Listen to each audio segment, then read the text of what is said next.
no computador. Bom, então já estamos gravando. Boa noite a todos, né? Sejam bem-vindos. Hoje é dia 10 de julho de 2023, né? Esse encontro está sendo gravado e será disponibilizado em breve no canal do YouTube da Casa de Dama e também no site, né? Hoje temos a honra de receber o professor Arthur Schacker, antropólogo, PhD pela Universidade de São Paulo, fundador da Casa de Dharma, escritor, palestrante, né? Com certeza um dos ícones do budismo Theravada aqui no Brasil. O assunto de hoje é morte como conceito e processo.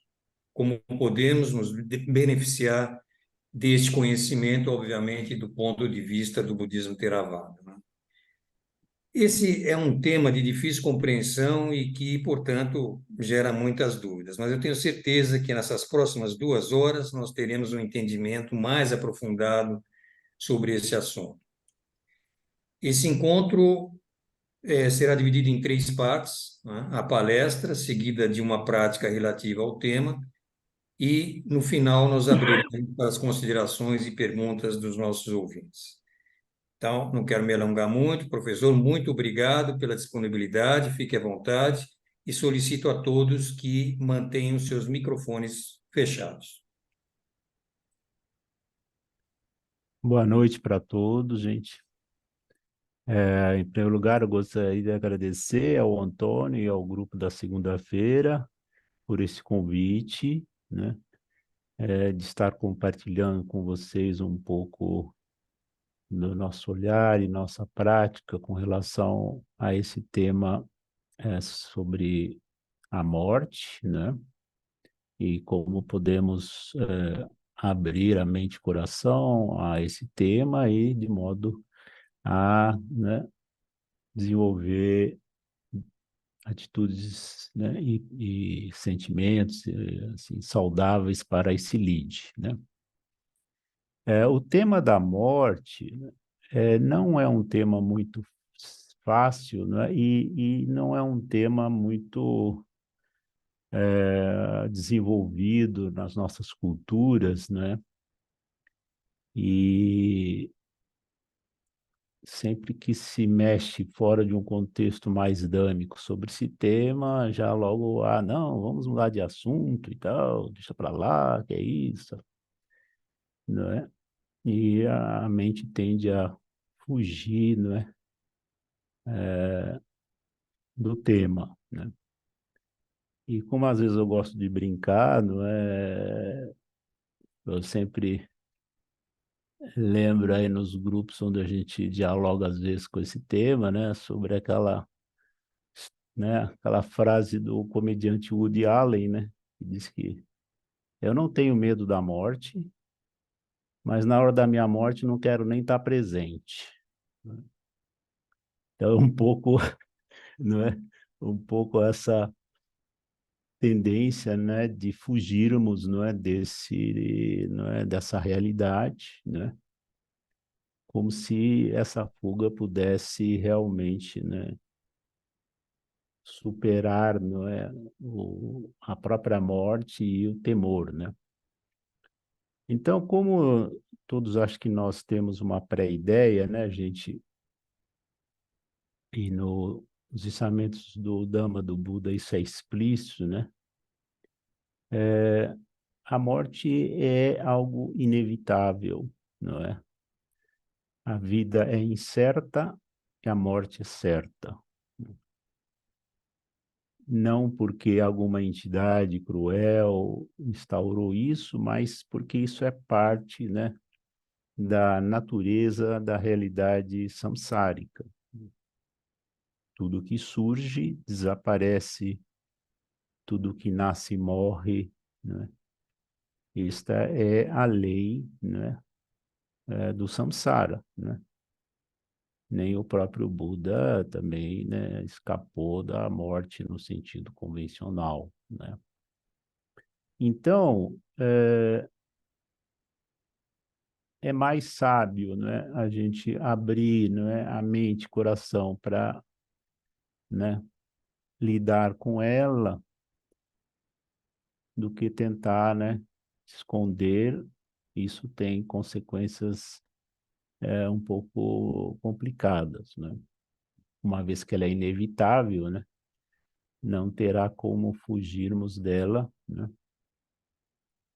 E então, em vez de tentar fugir, né, melhor abrir para olhar e ver como o Dhamma do Buda pode nos apoiar, né, diante dessa inevitabilidade, né? Certa vez, num dos retiros aqui da Casa de Dharma, né, o Bhante Gunaratana, né, ele apontou algo que eu acho que é bem útil, né? Ele falou, olha, nós podemos, a morte a gente existe, podemos vê-la segundo três ângulos, né? A morte momento a momento, ou seja, momento a momento há um surgir e um morrer do corpo, das sensações, das percepções, das formações mentais, da consciência sensorial, né? Eles surgem e desaparecem em momento a momento. Então, eles nascem no sentido de surgir, né? E desaparecem no sentido de morrer. Então, nascer e morrer, o surgir e desaparecer são sinônimos. Um outro ângulo da morte, né, é a morte no sentido convencional, né? Ou seja, no sentido comum da ideia, né, é quando o corpo entra em colapso, né? E aí se, né, a tendência assim, mais ou menos difundida é de que morte é exatamente não é, o colapso do corpo. E tem um terceiro ângulo que é a morte da morte, né? Ou seja, a realização espiritual, né, nibânica, onde não existe mais nascer, desenrolar, morrer, né? Então é a morte da morte, ou o imortal, né? O incondicionado, né? Então esses três ângulos são ângulos assim úteis, né, para que a gente possa, né, abrir, né, a mente, né? Já que todos estamos, né, com essa sob essa lei, não é? Por que não trabalhar com ela, né, ao invés de fugir, né? Pela simples razão de que quando nós fugimos, né, como ela é inevitável, não é? É bem possível que ela pegue a mente de um modo impactante, muito forte, né, com consequências muito mais dolorosas do que se a gente trabalhar desde já, né? Existem muitos suttas, né? O Buda fez vários sermões sobre Maranasati, né? Então, Marana em Pali quer dizer morte, e Sati é consciência atenta, né? A presença mental, né? Em que nesses vários sermões, né, que estão disponíveis aí, né, o Buda traz, não é, a reflexão sobre a importância do tema da morte e como, não é, essa abertura da mente para isso pode nos ser benéfico, né? Um dos suttas sobre Maranasati, né,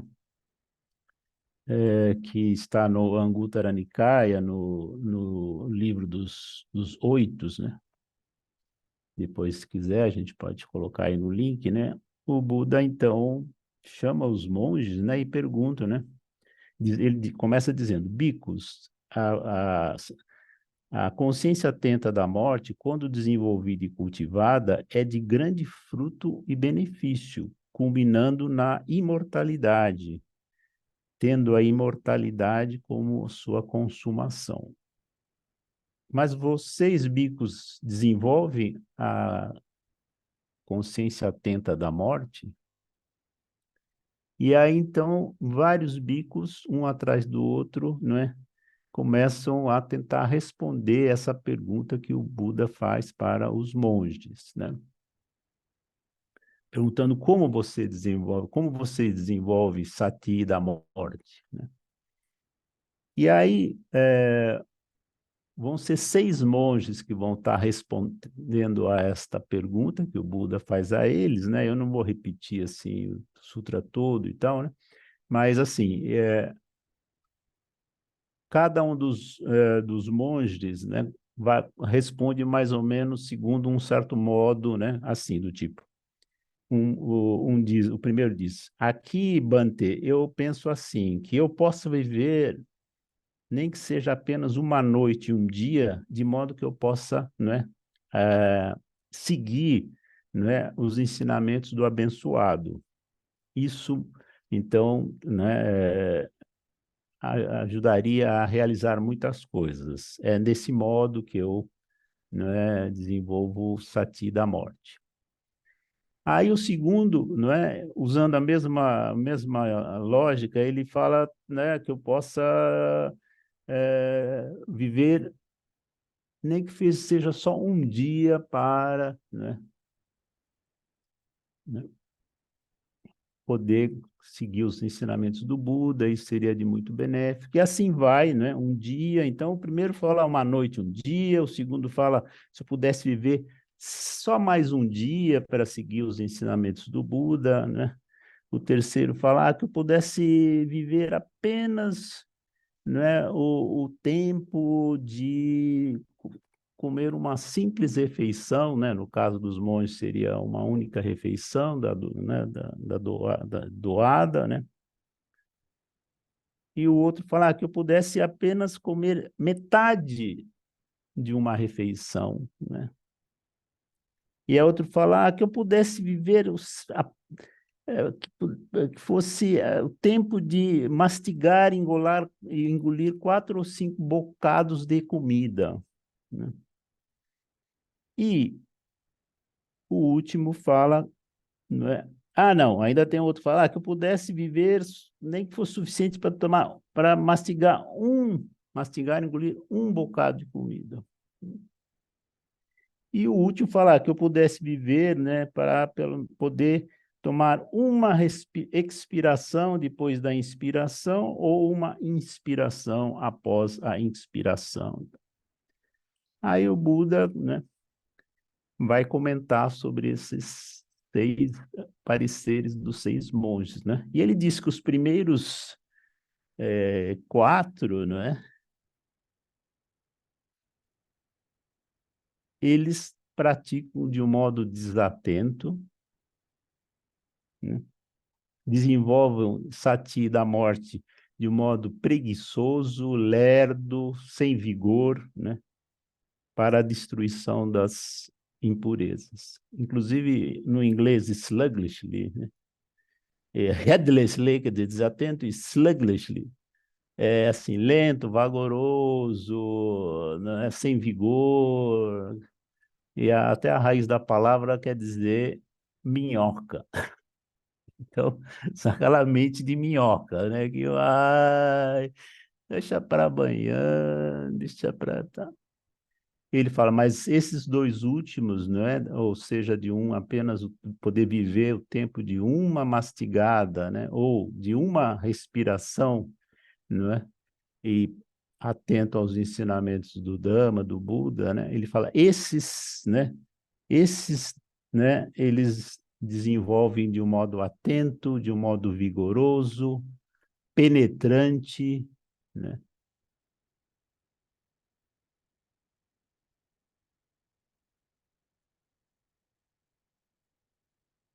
Então, veja, o Buda está nos abrindo, né, a importância de a gente não considerar que a contemplação da nossa morte é algo nem que você vai deixar para os minutos próximos da morte, nem que para amanhã, né? Ou para a semana que vem. Ele fala assim, numa respiração, estarmos atentos, né? a realidade da morte, que nós podemos até usar, né, esse apoio de numa respiração, né, eu não posso ser que eu não tenha a próxima respiração. Então, nessa respiração, eu trago sati, a mente, com clareza. Esse pode ser minha última respiração. Deixa eu estar atento. Claro que não é fácil, não é? A gente não vai pensar em algo começando idealmente, né?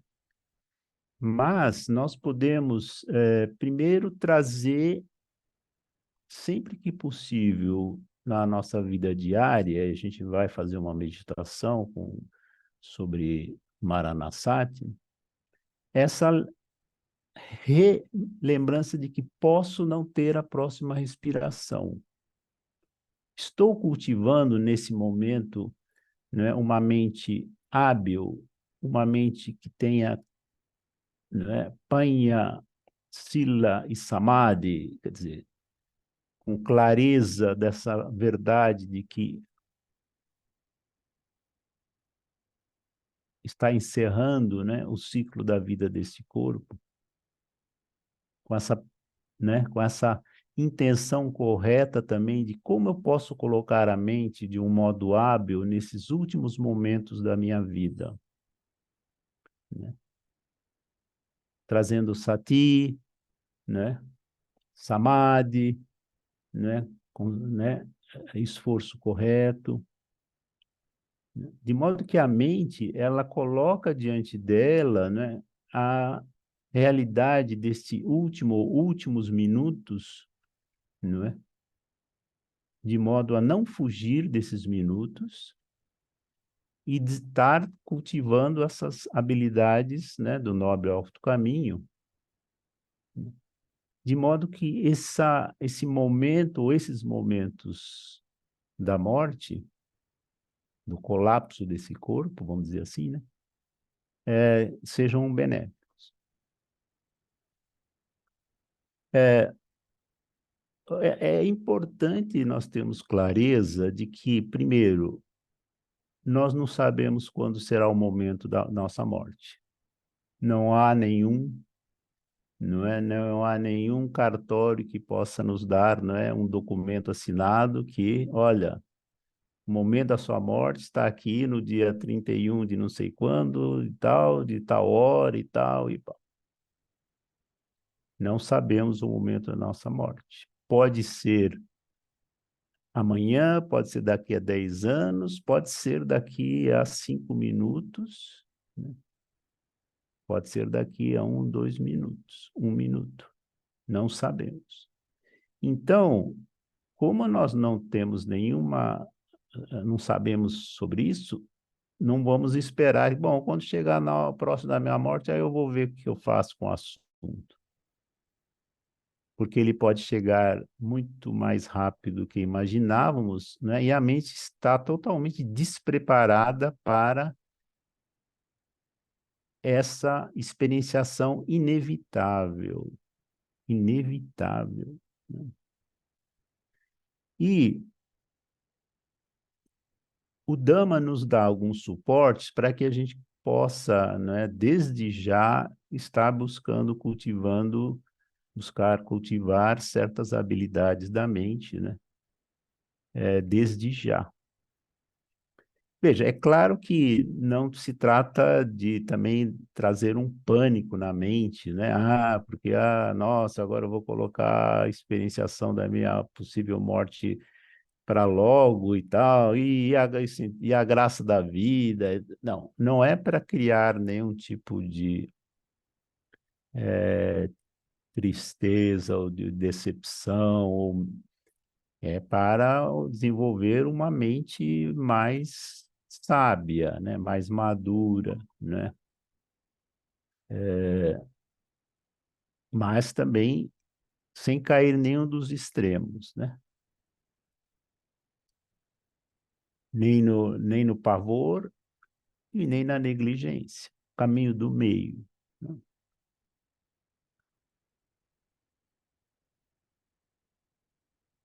É importante também, eu sempre relembro para mim, né, para quem é possível, né,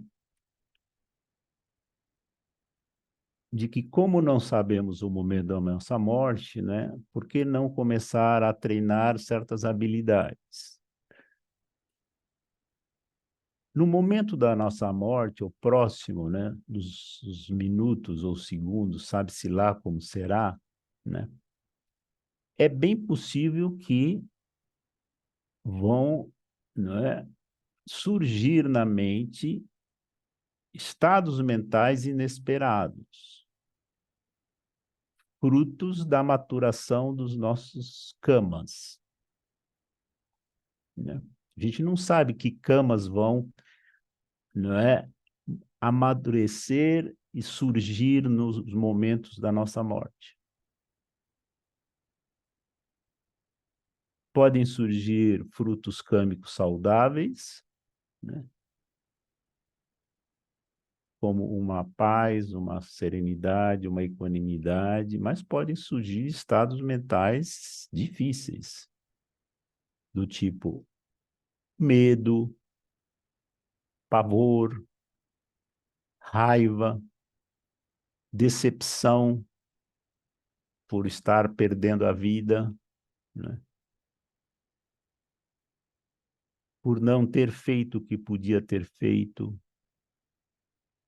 por não ter resolvido o que podia ter resolvido em termos de pendências, sejam pendências com conflitos com pessoas, sejam até pendências, né, gente? Pode parecer uma coisa meio mundana, até pendências do ponto de vista material, né? Deixar dívida para as pessoas, né?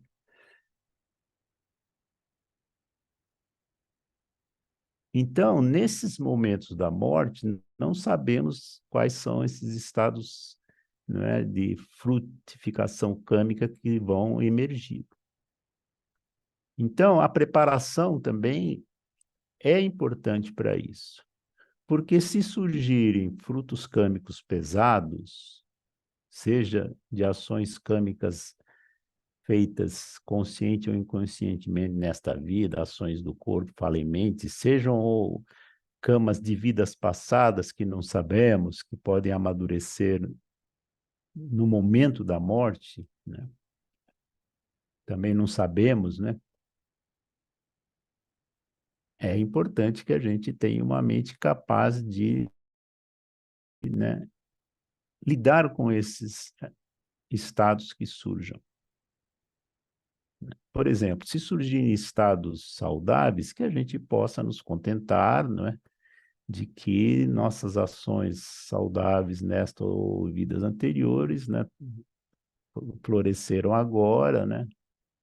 Mas se for estados frutos de ações câmicas não saudáveis, que podem ser leves ou pesados, que a gente possa, não é, de um lado, como diria o Buddharakita, reconhecer, né, não fingir, né, que, não é, aceitar num primeiro momento, mas oferecer para nossa mente por uma, né, um cultivo de meta e karuna, compaixão, né, e de bondade amorosa. Então, né, contrapor as ações saudáveis que realizamos durante a vida, de modo que isso possa, né, dar, né, um certo contraponto a esses estados não saudáveis, né? E a equanimidade é, né, o quarto Brahma Vihara super importante, né? Né? De modo que se tivermos que suportar no sentido dâmico, né,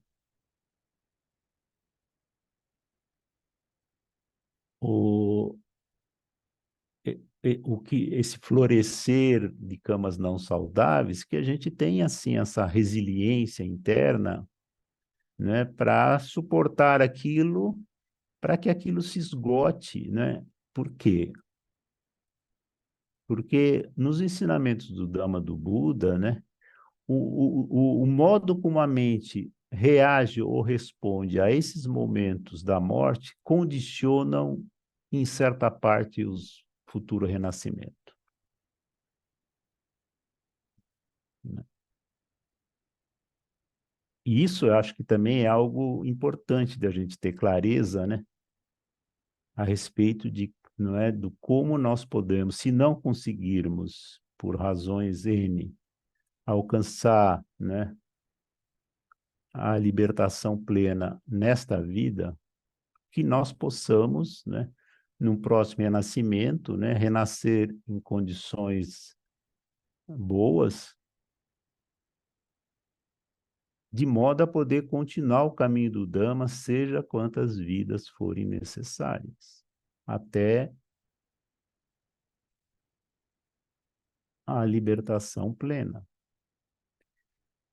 Essa, essa relembrança, a gente sempre, eu acho que eu, né, nos outros grupos, eu sempre bato nessa tecla, é sempre importante a gente, quando começa a meditação, trazer um pouquinho, não é, para a mente essa, não é, essa clareza de por que estou praticando, aonde quero chegar, que felicidades a mente está buscando. São felicidades passageiras? É uma felicidade duradoura? Estou praticando de modo a criar condições para a realização dessa felicidade duradoura, nibânica? Como o mundo pode me ajudar também à realização dessa intenção, né, cetana, né, correta? Veja, tudo isso são suportes para a mente, né, estar construindo, né, recursos hábeis, né? Claro que tem horas que não dá conta, né? E fala, ah, não, não, é muito para mim, vamos dar um tempinho e tal. Tudo bem. A gente sobe um degrau, desce dois, depois sobe dois, desce um, mas não é assim como o Buda, sabe-se quantos milhões de vidas, né? O Buda foi desenvolvendo as habilidades até se tornar um Sammasambuddha, né? É porque nós não podemos também, né, seguir essa trilha, né? E demore quanto demorar, não é? O objetivo é esse, né? Então, o tema da morte, né, ele também tem uma riqueza, apesar de ele parecer, num certo nível, como algo indesejável, terrível, ele tem um lado muito importante, não é? Que ele é também um mote para a mente lembrar, acorda, desperta, veja, né, trabalhe para ir além de todo o sofrimento, inclusive os que podem e tendem a surgir também na hora da morte, ou próximo da morte, né? De modo que o senso comum, né, impuro da mente das perdas possa ser trabalhado num nível mais profundo. Porque eu sempre procuro lembrar para mim mesmo que, às vezes, muitos ganhos escondem perdas. E muitas vezes perdas escondem possíveis ganhos, dependendo como a mente, né, vê. E nós não temos como querer, né, esconder a essas verdades, né? Elas não dependem, não é, da nossa concordância ou não, né? A lei da impermanência não pergunta para nós se nós aceitamos, queremos ou não, né? Porque é lei. Nós é que temos que, né, desenvolver habilidades para compreendê-la e trabalhar para ir além dela, né? E a morte pode ser, né, também um mote, né, para a mente despertar. Não sei se terei mais 5 minutos, alguns budistas dizem, quando eu vou dormir, não sei se digo até amanhã ou até a próxima vida.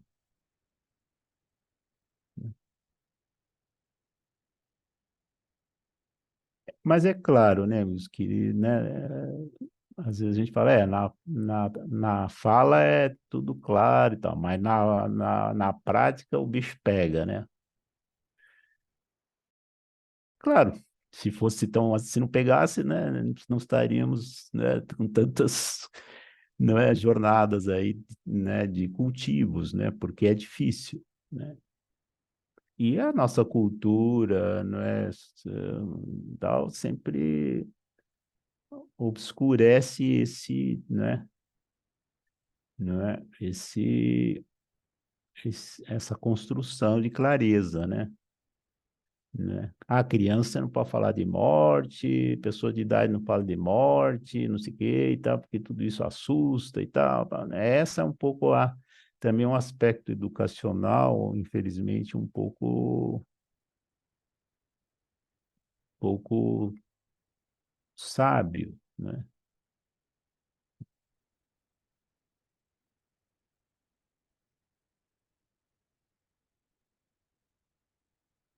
E eu diria que isso vale também para outras situações de perdas, embora elas pareçam não tão dolorosas, sei lá, de repente você perdeu uma pessoa querida, ou você de repente não é está experienciando uma doença corporal meio difícil, né?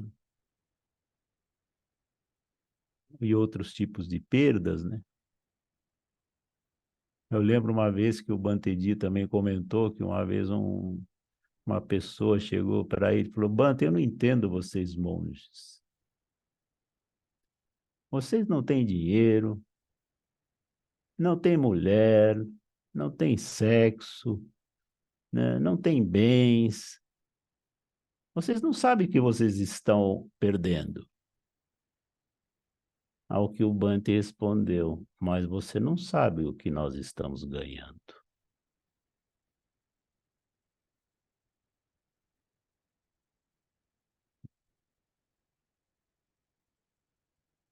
Então, essa clareza desse truque de ganhos e perdas, dessa artimanhosa questão de ganhos e perdas, né, é um dado também importante para a gente cultivar, né?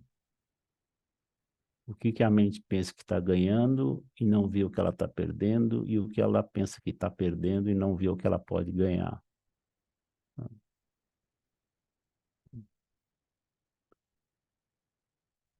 Quer dizer, em última instância, o Buda está dizendo renúncia. Não gruda em nada que seja impermanente, porque o que veio vai embora. Mas é claro, né, gente, a gente como leigos, né, temos vários desafios também, temos várias obrigações, temos família, temos que trabalhar, precisamos pagar contas, né? Lidamos com um corpo que vai envelhecendo, que fica doente, que tal, né? Temos questões no trabalho, nas relações familiares, enfim. Mas tudo que pudermos em cada um desses campos, não é, das nossos compromissos no mundo, né, o que a gente puder trazer o Dhamma, né, para que, né, que essas ações e cada um desses campos possam fortalecer, não é, as nossas qualidades hábeis, né, melhor para nós, né, de modo a não ter não é, um olhar muito ignorante, né, sobre a realidade e nem também criarmos aversão. Isso eu acho também um ponto importante, porque o treinamento sobre a morte, às vezes, para uma mente não preparada, né, ela pode levar, né, à depressão, né, então a vida não tem sentido, tudo acaba, então tal, e, né, e levar Pode levar até, sei lá, cair no álcool, nas drogas ou até o suicídio, né? Quando certos confrontos são meio pesados e tal, né? Então, nenhum extremo, nem outro, né?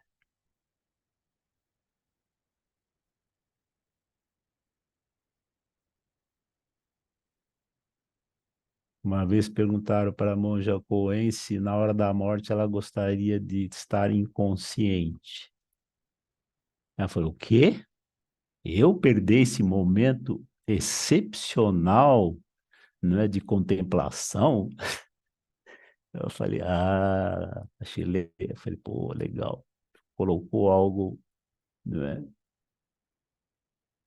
nada fácil, mas de repente eu posso sempre estar lembrando minha mente. Olha, os momentos da morte podem ser momentos, mesmo que tenham lados dolorosos de sensações, né?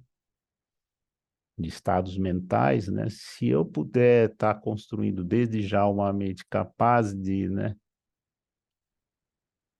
ter equanimidade, de não se identificar, né, com os estados mentais que surgem, né, que são fenômenos, né? Os estados mentais, as formações mentais são produções fenomênicas da mente, né? Se eu puder, desde já, aprender a ver, não ignorar, ver, contemplar, mas sem me identificar, de isto sou eu que isso, meu, né? Na hora da morte também, se eu falar, eu estou morrendo, eu,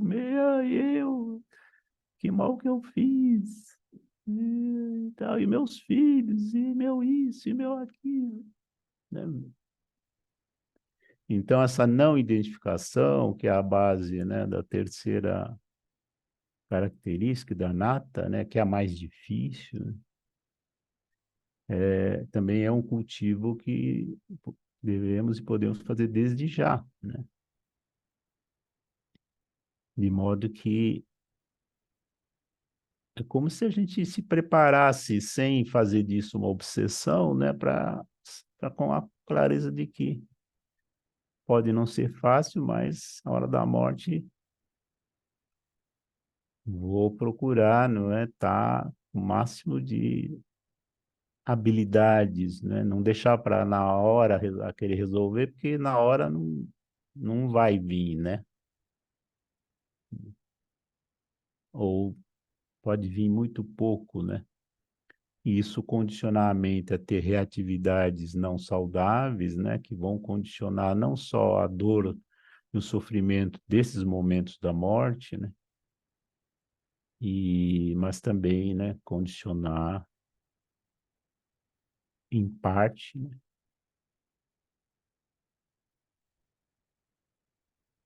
o próximo renascimento. Eu acho importante, o Buda nos lembra também, que é possível alcançar a iluminação no momento da morte. Há sutras que bhikkhus alcançaram, né, o estado de Arahant no momento da morte. Mas, claro, graças, né, ao cultivo, né, de condições ou de qualidades, né, durante esta e, quem sabe, outras vidas, né?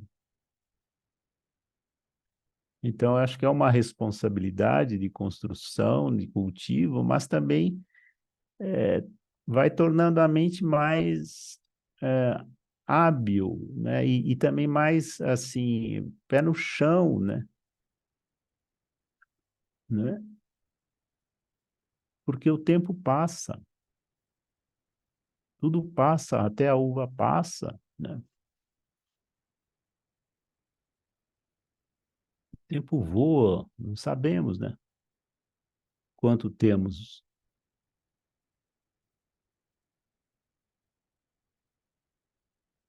Uma vez o Buda Arakita, num dos retiros, até fez, quem acho que quem participou lembra, ele fez até uma equaçãozinha lá, ele falou assim, olha, vamos fazer aqui um pequeno exercício aqui. Vamos supor, o Buda morreu com 80 anos, né? Então, cada um faz a seguinte brincadeira de conta. Subtrai de 80 quantos anos está com agora, né? A diferença que sobrou divide em três, porque um terço do tempo nós passamos dormindo, né?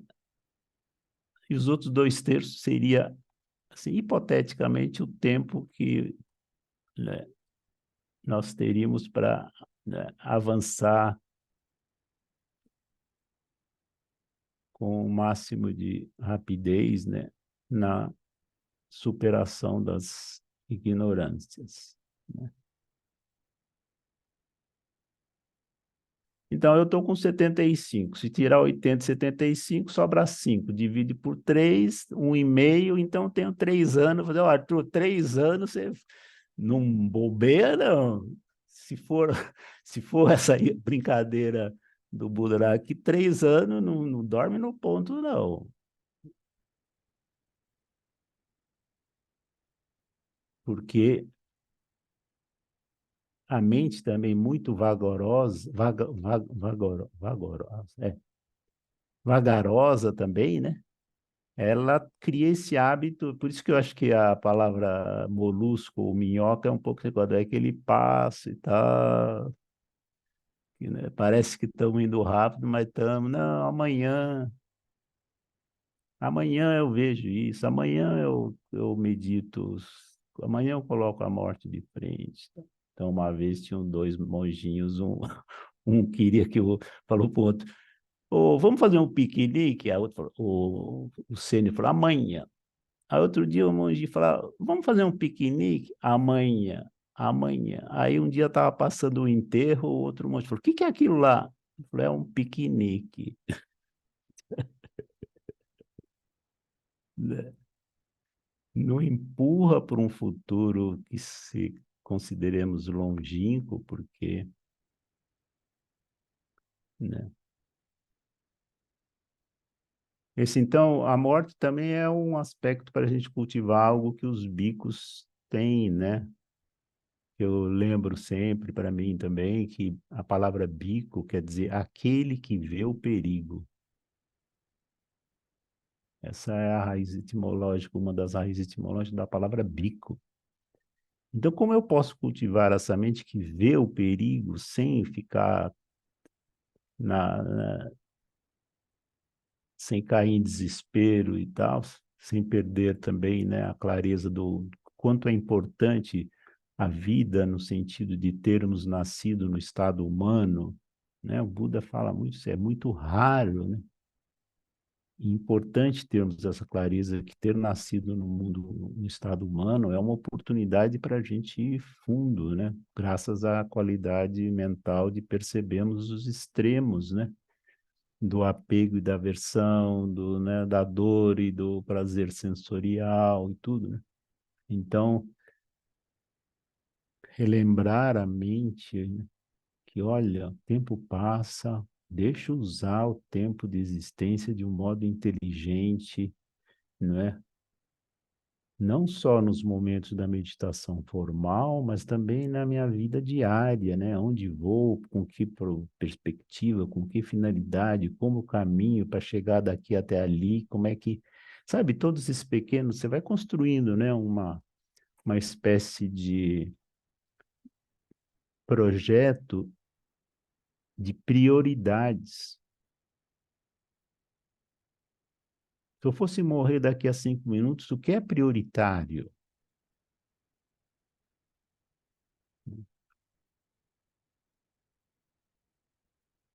Não é? Essa reconstrução, sempre que possível e tal, ela vai tornando a mente mais madura, né? Com mais resiliência, com mais coragem, com mais determinação, né? Com mais... Claro que cada um, né? De acordo com os ritmos possíveis, as condições possíveis, tudo isso é só cada um que pode realmente avaliar, né? E desenhar e pôr em prática, né?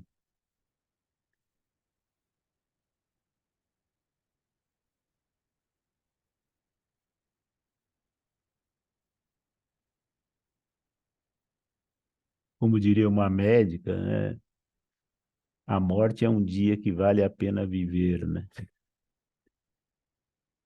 Olha. E isso eu acho que também tem efeitos saudáveis, não só para o nosso viver no tempo que sabe-se lá quanto temos, também na hora da morte, né? Na questão do renascimento, mas também na nossa relação com as outras pessoas, outros seres, os parentes, amigos, etc., né? Porque a morte também, ela desestrutura, né, as pessoas, né? Claro, né? Não estamos propondo a negar a questão do luto, o tempo, né? Que as mentes precisam para aceitar que pessoa querida foi embora e tal, e tal. Mas foi embora para onde?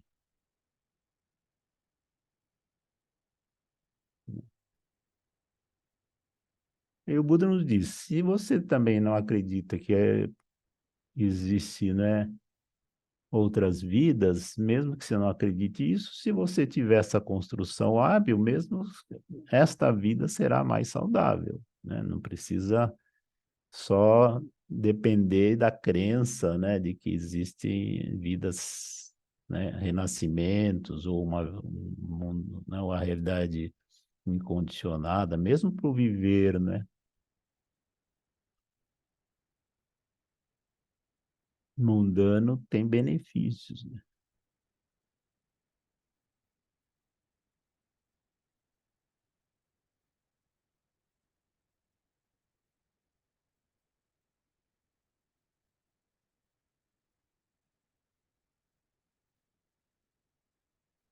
Porque às vezes, né, a morte, ela pode vir de vários modos, né? A gente vai passar logo agora para uma prática, né?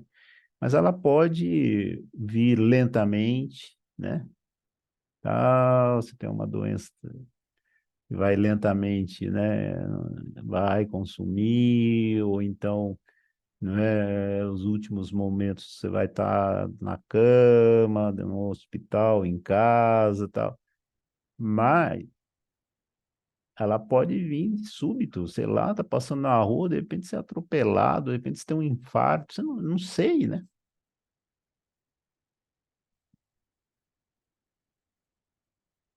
Então, que eu possa, né? E dizem também, né, certos pesquisadores, que mesmo a pessoa, quando naquele momento que vai ser atropelado, naquele segundo ela sabe que é a morte, né? E uma vez quando o Dalai Lama esteve aqui, que teve todo um simpósio aí que o Einstein promoveu e tudo, até o Rafa foi, depois contou, que perguntaram para ele, mas e pessoas que estão em coma e tudo, será que elas então, se de repente, se elas morrerem, elas vão morrer tranquilas porque não estavam conscientes e tal? Pá? E o Dalai Lama falou, não sabemos se realmente uma pessoa que está em coma, se a consciência dela, né, inexiste. Aliás, tem um livro que eu li uma vez que eu recomendo ler, é de um neurologista, agora não lembro o nome, mas era um neurologista muito famoso nos Estados Unidos e tal, e pá, top e tal. E um dia ele teve lá um problema de saúde meio sério, entrou em coma, e os médicos falavam, bom, esse tipo de coisa não tem volta e tal, e pá, é aquele clima, família e tal. Mas esse neurologista, a mente dele começou a caminhar por mundos, parecia assim a história da Divina Comédia do Dante, né? Mundos infernais, depois mundos celestiais, e depois de um tempo ele acordou, né? Todo mundo, nossa, e tal, né? E mudou totalmente a perspectiva dele. Ele começou, né, a trazer, né, essa questão, né, de que as coisas não acabam como se imagina, às vezes, a ciência convencional. Até no começo, os neurologistas amigos, top, até começaram a se afastar, aí o cara pirou e tal, porque onde já se viu falar essas coisas e tal. Mas ele firme, porque ele tinha experienciado, né, outras realidades, né? E voltado à vida. E aí passou a criar outros esportes, dar outros cursos, ensinamentos e tal, e tal, tal.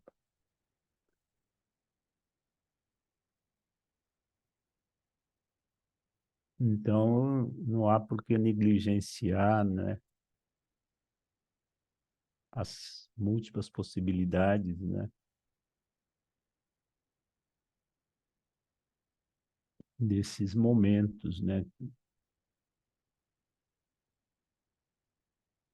tendo sempre, né, o Dhamma como norte, né, seja nas nossas práticas formais, seja também no, na nossa vida diária, né?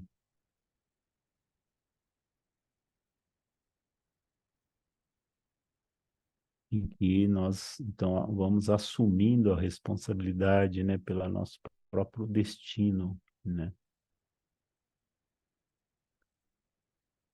O assunto é meu.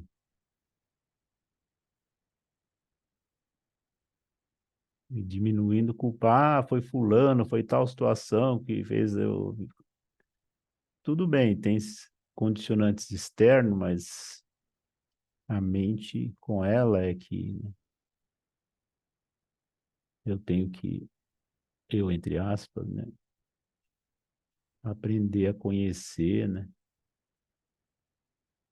Só para a gente partir para a prática, mas eu me lembro também uma vez quando o Matt Flickenstein veio, que era um discípulo do Bhante, que até ajudou o Bhante lá a buscar lá os recursos para poder construir lá o Bhavana e tudo, né?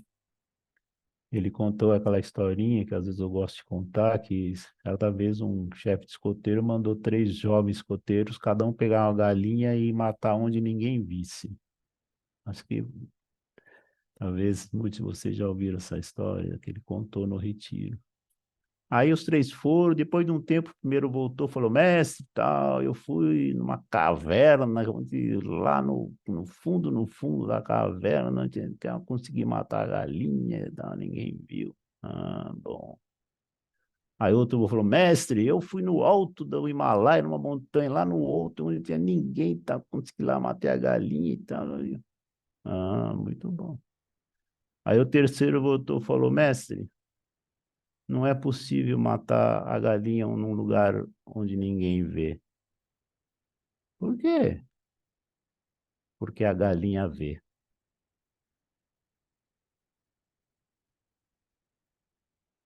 Ou seja, tem que a gente fugir da nossa mente. Ela vai com a gente o tempo todo.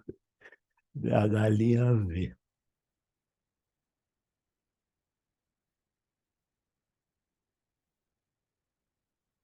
Bom, vamos... Nós já passamos um pouco da nossa ideia de dividir o tempo assim. Então, vamos partir para uma prática agora, né? De modo a ver como que, do ponto de vista da meditação, nós podemos, né, ir dando esse suporte para a nossa mente aí do Maranasati.